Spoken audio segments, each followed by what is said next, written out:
सालाकाटी block committee इउपिपिएलनि मावखुलि बेखेवदों 18 October बुधबारखालि Kokrajhar जिल्लानि सिङाव थानाय सालाकाटी ब्लक कमिटी इउपिपिएलआ सालाकाटी हाथाइसालिनि साखाथि सानजा फारसे मावखुलि बेखेवदों। हाबाफारि बायदियै दिनै फुंबिलि समाव गोजोर नङै बे सालाकाटी ब्लक कमिटी इउपिपिएलनि मावखुलिखौ बेखेवनानै होयो 30 नं सानजा क'क्राझारनि एमएलए लरेन्स इस्लारि लोगोसे इउपिपिएलनि आइजो गांखंनि आफादगिरि मुस्रिमा प्रतिभा ब्रह्मआ हाबाफारियाव बाहागो लाबावो सालाकाटी ब्लक कमिटी इउपिपिएलनि आफादगिरि फुलबाग मुसाहारिजों लोगोसे क'क्राझार जिल्ला कमिटी इउपिपिएलनि गाहाय नेतानि सुरज मुसाहारि, क'क्राझार जिल्ला लाइमोन गांखं इउपिपिएलनि लोगो आफादगिरि मिलन बसुमतारी आरो क'क्राझार जिल्ला आरो सालाकाटी ब्लक कमिटी इउपिपिएल लाइमोन गांखंनि आफादगिरि आरो नेतानि आरो सालाकाटी ब्लक इउपिपिएलनि गोबां सोद्रोमाफोरा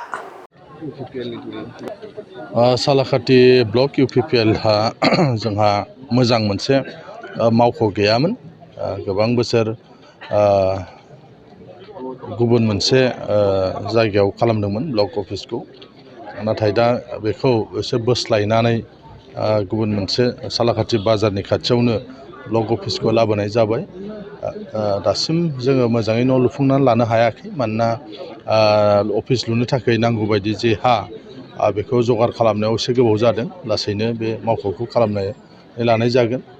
जे जोङो जिहेतु बाजार खाथियाव बे अफिसखौ जिहेतु लाबोनायलाय दायो खामानि मावनो थाखाय मोजां जागोन, मानसिफ्रा लोगो हमनो थाखाय गोरलै जागोन। मानोना ब्लक इउपिपिएलहा गोबां खामानि मावनो गोनां दङ। जोंनि बे सालाकाटी ब्लकनि सिङाव थानाय जेसेबां माने डेभेलपमेन्ट स्किमफोर दङ, बे डेभेलपमेन्ट स्किमफ्रा जाहाथे मोनफ्रोमबो मोजाङै मोजां इमप्लिमेन्टेसन जानायखौ नायसंनायनि मोनसे बिबान दङ। जिहेतु जों रुलिं पार्टिनि मानसिफोर, बेनिखायनो जोंहा मोनसे बिबान दङ। आरो बे ओनसोलाव दिनै लासै लासै गोख्रोंनिफ्राय गोख्रों जोंनि इउपिपिएल हान्जाया जाबोगासिनो दङ। थांनाय जे बिटिसि बिसायख'थि, बे बिटिसि बिसायख'थियाव जुदिवबा जोंनि इउपिपिएलआ सालाकाटी समस्तियाव जों जेनदों, मानोना बे समाव गोदानमोन। सुक्ति खालामनानै फैखांनायनि उनाव इउपिपिएल हान्जाया बिटिसि बिसायख'थियाव बाहागो लादों। सोरबा दुलाराय बर' फरायसा आफादनिफ्राय, सोरबा एनडिएफबिनिफ्राय, गुबुन गुबुन आफादनिफ्राय। बिनिखायनो बै समाव गोबां गुबुन हारिनि रायजो राजाफ्रा बिथांमोना हयथ' मोनसे सन्देह साननाय दङमोन, मोनसे गिनाय दङमोन माबादि जानो हागौ। मानोना मोनफ्रोमबो गुबुन गुबुन आफादनिफ्राय फैनाय, बर' माहारियारि आफादफोरनिफ्राय फैनाय, हयथ' बिथांमोना बेबायदि मोनसे सन्देह दंमोन। नाथाय जेब्लानिफ्राय काउन्सिलखौ दायो मानगोनां प्रमद बर'नि दैदेननायाव आरो सरकार सोलिनाय बोसोरसेनि उनावनो जे आसाम एसेमब्लिनि जिथु बिसायख'थि, बे बिसायख'थियाव सिडली समस्ति आरो माखासे पार्ट आंनि सानजा क'क्राझार, बिनिफ्राय दिनै लासै लासै बांनायनिफ्राय बांगासिनो दङ। सालाकाटी जिथु बिटिसिनि जिथु समस्ति, बे समस्तियावबो गोबां गुबुन गुबुन हारिनि मानसिफ्रा थांनाय नैबे 2 बोसोराव लोब लोब बिथांमोना जोंनि हान्जायाव हाबदों आरो बिथांमोना दायो खामानि मावगासिनो दङ। बे हिसाबै फैगौ जोंनि जेफोर जानो गोनां जे बिसायख'थिफोर, बे बिसायख'थियाव सालाकाटी बियाबनिफ्राय जोङो रायजो राजाफोरनि गोबां मदद जोङो मोनगोन। आरो बेनो बे नेरसोन जे दिनै गुबुन गुबुन हारि माहारिया इउपिपिएल हान्जाखौ बजबनानै लादों। नोंथांमोना फैगौ जिहेतु एमपिनि बिसायख'थि, बे बिसायख'थियावनो नोंथांमोना नुगोन बे सालाकाटी समस्तियाव इउपिपिएल हान्जाया बेसेबां भट मोनो। आरो जुदि बिथांमोना गेलेमारोबा गमामायैनो, अब्ला बिथांमोना बेसेबां भट मोनो बेखौ नोंथांमोना फैगौ बिसायख'थियावनो नुनो मोनगोन। आं गिबियावनो नोंथांमोननि जिनाखि मिडिया बा चेनेल, नोंथांमोननिसिम सालाकाटी ब्लकनि जानानै लोगोसे दुर्गा फुजानि साफ्रोमनोबो बा नोंथांमोननो गोसो गोरबोनिफ्राय साबायखरजों लोगोसे बरायनानै लाग्रोबाय। आरो दिनैनि जिनाखि गोथार दिन, बेजों लोब्बा लाखिनानै सालाकाटी ब्लक कमिटि इउपिपिएल राजनितिक दोलोआ दिनै जोङो मोनसे गोदान अफिस जों बेखेवनानै लानो हाबाय। दा बे बेखेवनायनि गेजेरजों जोङो खोब गोजोननाय मोनदों। आरो दिनैनि जिनाखि अफिस बेखेवनाय, बावहाय जोंनिनो क'क्राझार जिल्लानि आफादगिरि आरो जोंनिनो 30 नं क'क्राझार समस्तिनि मानगोनां लरेन्स इस्लारि सारा दिनै अफिसखौ बेखेवनानै होबाय आरो दिनैनि बे बेखेवनाय हाबाफारियाव सेन्ट्रेल डिस्ट्रिक्ट ब्लक प्राइमारि बुथ कमिटिनिफ्राय फैनानै मोजां रोखोमैनो ज' फैनानै दिनैनि बे अफिसाव बाहागो लाफैनानै जाफुंसार होबाय बा बेखेवनानै होलांनायाव मोजाङै मोजां जाफुंसार होलांबाय।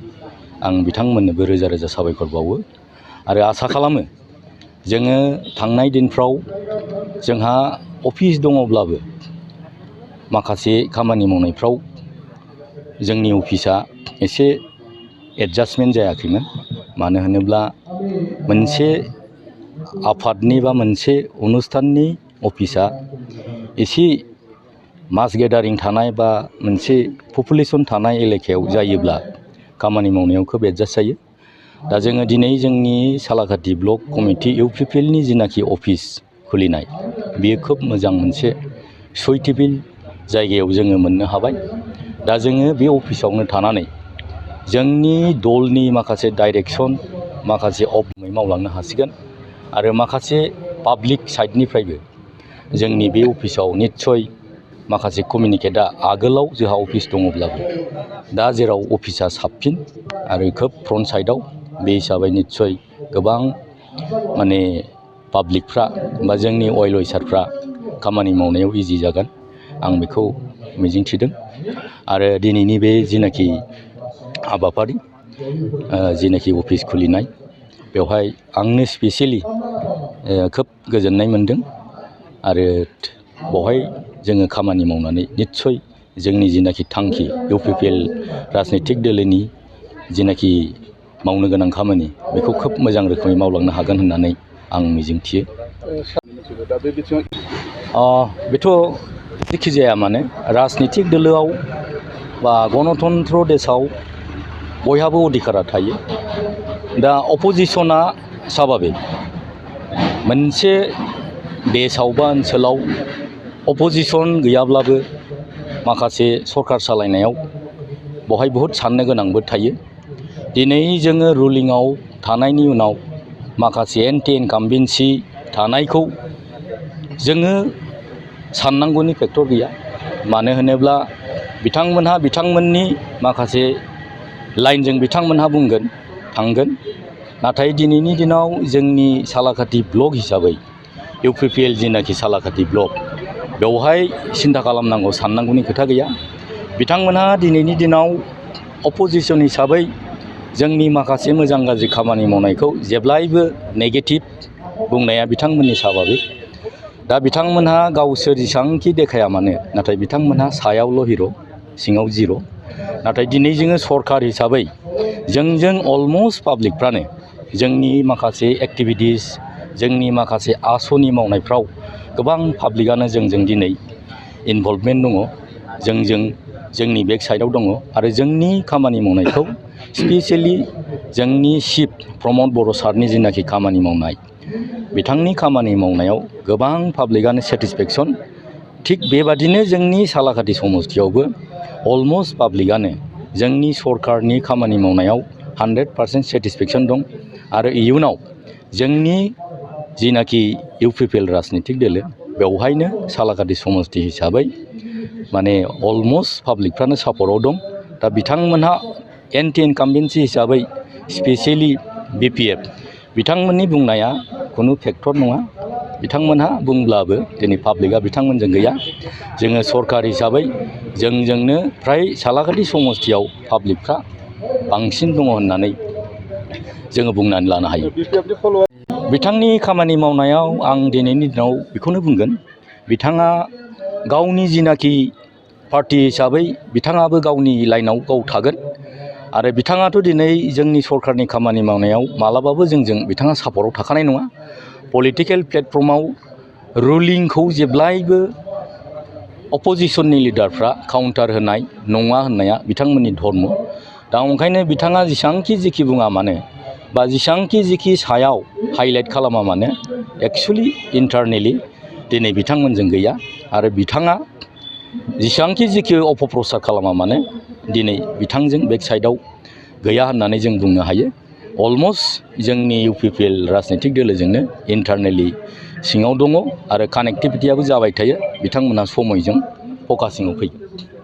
दिनाव बिथांमोनहा डाइरेक्ट फैयाखैब्लाबो सालाकाटि समस्ति हिसाबै दिनै BPFनिफ्राय बहुद सिङाव जोंजों जगाजगआव दङ आरो बिथांमोनहा समयाव जोंजों गासिबो अपेन भाबै फैजोबगोन। जोङो दिनैनि दिनाव बेखौ बुंनो हायो। दा ओंखायनो आङो दिनै जिनाखि BPFनि जिनाखि बाथ्रा बुंनाय बा BPFआ जोंखौ जेखि नेगेटिभिटि खोथा बुङा मानो बियो फेक्टर नङा, बियो बेसलेस। बहाय साननांगौ जेबो खोथा गैया होननानै आङो सानो। दुर्गा फुजानि धामाका दख'ना डिजाइन। दख'ना फालांगिरि खालामग्रा बिथांमोननि थाखाय अदालगुरि सहरनि रयेल बड' फेशन हाबा लानानै फैदों फुजानि गोदान डिजाइननि दख'ना, गेमस्रि गाननाय दख'ना, मिथि गाननाय दख'ना, थाइलेण्ड दख'नानि धामाका दख'नानि डिजाइन।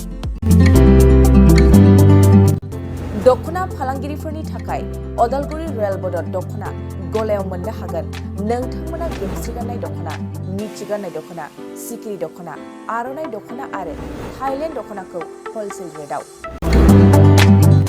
बर'नि हारिमुआरि गाननाय जोमनायफोरखौ दख'ना फालांगिरिफोरनि थाखाय बयनिख्रुइबो खमसिन बेसेनाव मोननो हागोन। अदालगुरिनि रयेल बड' फेशन हाबाव बायदि रोखोमनि दख'ना। नोंथाङा दख'नानि फालांगि खालामनोब्लाबो रयेल बड' हाबाव गासैबो दख'नाखौ हलसेल रेटआव मोननो हागोन। खम बेसेनावनो लांनानै फालांगिबो खालामनो हागोन। रयेल बड' गलायाव थांनाय फैनायनिबो जेबो उसुबिदा गैया। रयेल बड' हाब दख'ना गलानि थंआनो जाबाय अदालगुरि रेल स्टेशननि साखाथियावनो। सोरबाफोर दुर्गा फुजानि अफारखौ खाबु लानानै दख'ना फालांगि खालामनोब्ला 9957 383083 जानबुं न'आव खौरां लानो हागोन।